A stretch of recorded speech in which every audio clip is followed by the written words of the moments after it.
All right, here we go. It is Thursday, March 20th, 2025. Alex Frank with you covering the Kentucky Wildcats for CLNS Media. The NCAA Tournament is here. It's the first day of the tournament today. Kentucky playing tomorrow night in Milwaukee in the first round against the Troy Trojans. Kentucky, the number 3 seed. Troy, the number 14 seed. The Sun Belt Conference tournament champions. They also shared the regular season title with 3 other teams in the Sun Belt. And so Kentucky going into this tournament definitely feels a little different than it's felt in years past. I think the burden of expectations isn't there for this team, and that's obviously because Mark Pope in his first year as head coach. It's a revamped roster. It's a roster that's really easy to root for. It's a team that has overcome a lot of adversity this season on the court. It's overcome a lot of injuries. Lamont Butler, though, is going to be available tomorrow. He's going to play.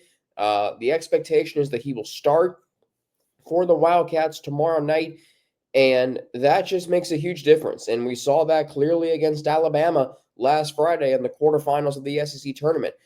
But I think what's so great about this Kentucky team, is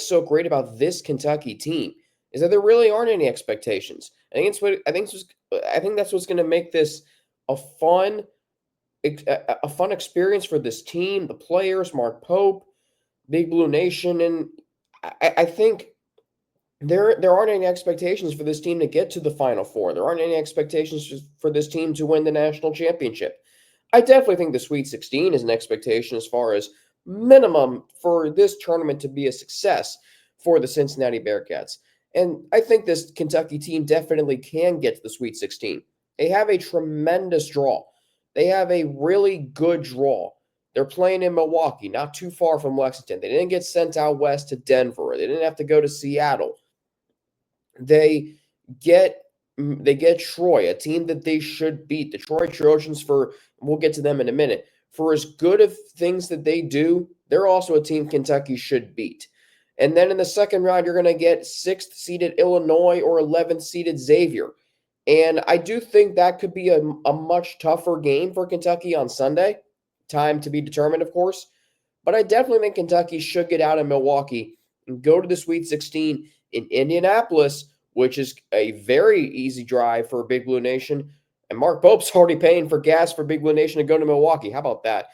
And if Kentucky gets the Sweet 16, they could run into Tennessee. And Kentucky's already beaten them twice this season. And one of those games, Jackson Robinson didn't even play. Lamont Butler didn't even play in the other game. Lamont Butler missed the last 8:41 or 2, whatever it was, or 8:40 something against Tennessee the second time. Kentucky has beaten Tennessee twice this season. Kentucky's beaten Tennessee. Now, it's hard to beat a team 3 times in one season, but I think Kentucky can match up well with Tennessee. And if Kentucky does get past them and to the Elite Eight, you're probably going to run into Houston, the number 1 seed in the Midwest region. That's going to obviously be a very tough opponent. But Kentucky has won 7 games this season against top 15 teams. There's really no reason why this team can't get to the Final Four. And yeah, could they run into Duke there? Sure. They probably will. I'd pray to God if they ran into Alabama in the Final Four. But again, just let's think about getting out of the first weekend. If Kentucky can get to the Sweet 16 for the first time since 2019, and in their first season with Mark Pope, that is a huge success because we're already seeing positive momentum in the transfer portal. Now, I don't like thinking about that until after the season. But I was talking with Dylan Ballard, who is also my colleague at A Sea of Blue. I also cover Kentucky for A Sea of Blue and SB Nation. I was talking with Dylan last week at the SEC tournament. He said to me that you should expect 3 of Kentucky's starters next year to be transfer portal players, transfer commits.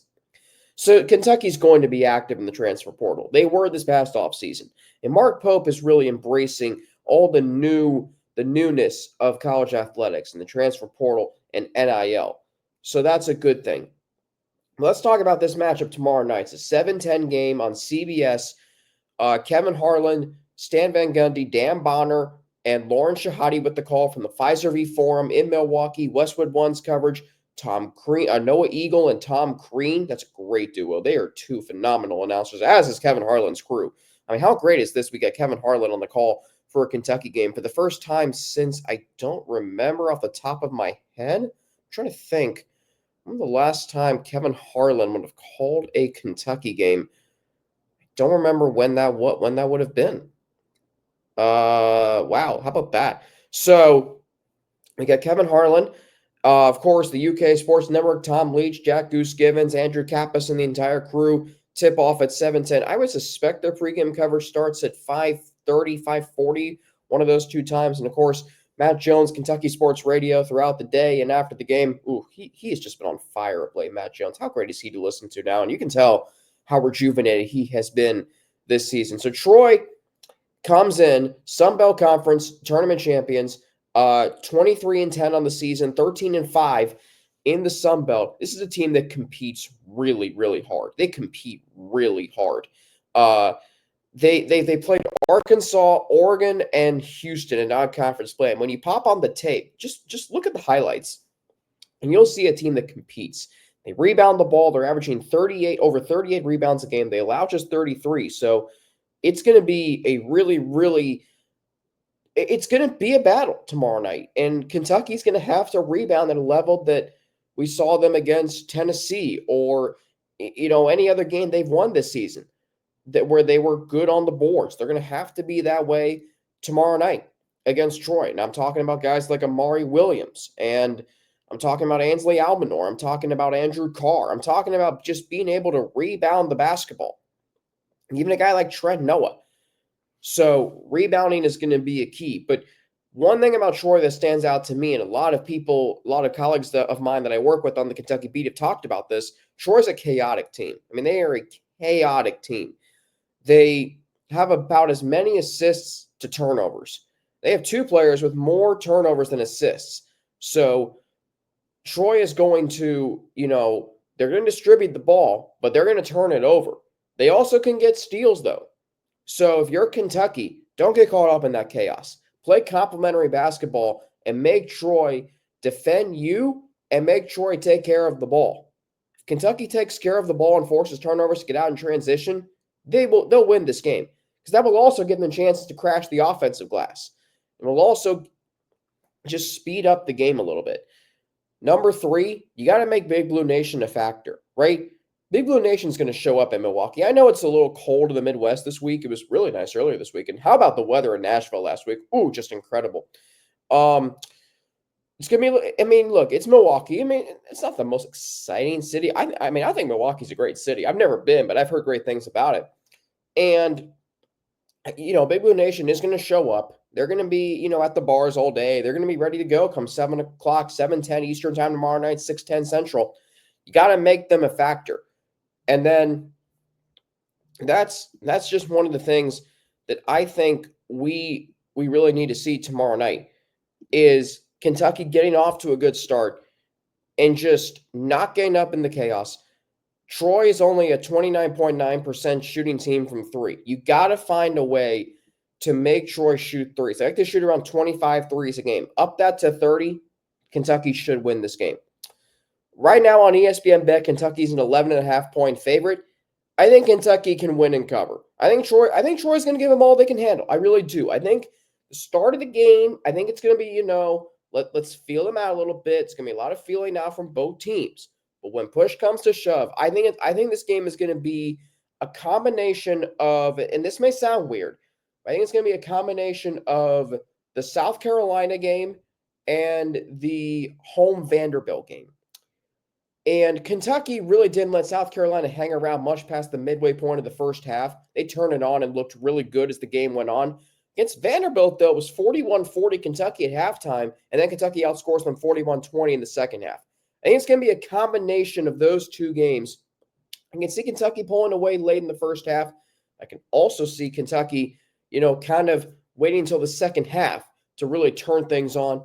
I think Kentucky covers 82-68, advances to the second round against either Illinois or Xavier, which would be really interesting.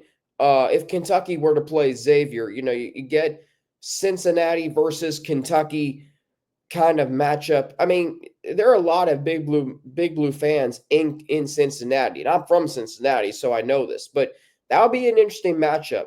Kentucky playing a Cincinnati team that really has been playing some good basketball of late. I mean, if you watch them in the first four against Texas, and that's another thing, I am so happy that Xavier beat Texas because I did not want to see the Longhorns. I did not.